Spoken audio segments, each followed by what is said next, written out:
Hey guys, welcome back. So here's a little analogy that I got from a chess club the other day. Our coach is an FM, and he gave this really nice analogy about positional play and what it means, right? So according to him, positional play is how you order your pieces or how you arrange your pieces before this wall in the middle of the board comes down. And you might be like, what is this wall? Well, the wall is your pawn or your pawns, your pawns and your opponent's pawns. They form like this barrier where both sides can't get across until it's breached. And the idea of positional play is how you position your pieces, like predicting where the wall will come down. Let's say I think the wall, like two pawns will be traded here. I'll position my pieces accordingly beforehand. It's like a predicting the future prophylaxis.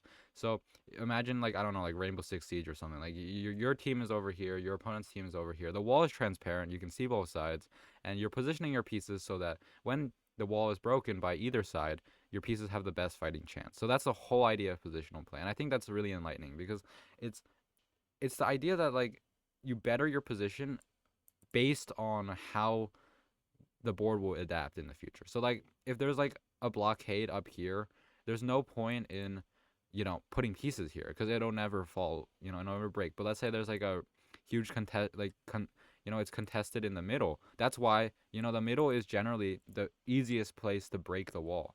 So that's why people throw pieces in the middle. You know what I mean?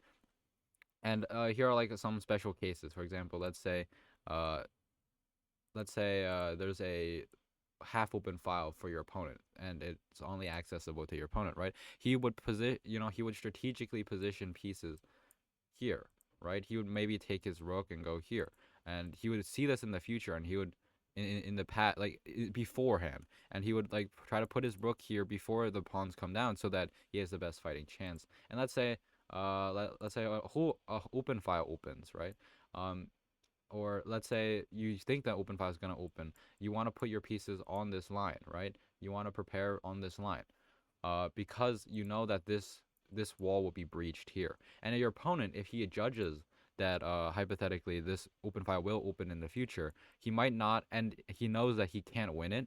Like, let's say he doesn't have enough firepower, or you're just faster. He will intentionally place his pieces elsewhere so that they don't fall in the line of fire. That's why usually people don't put their queens on the same lane as your opponent's rook. Like, maybe he'll put them here. So the idea is, like, you need to predict which advantages will come to you, and based on the pawn structure, based on the formation of the wall, and determine where you want to put your pieces beforehand. Okay, if you're reactive, it'll be too late. Another idea is, like, let's say my king's over here and your king is over here, then you want to strategically maybe move your pieces like over here, you know, to attack the, like, opposing king, right? If you castle opposite sides, you want to move your pieces, to attack the opposite side. And then that's when you can get a little aggressive, right? I can push these pawns. I can try to breach this wall once my pieces are over here, you know? That's sort of the idea behind positional play. You just break the wall. Prepare your pieces so that when the wall breaks, you have the best fighting chance. Okay, does that make sense? I sort of rambled at the end, but hopefully that made sense. All right, thank you guys. See ya.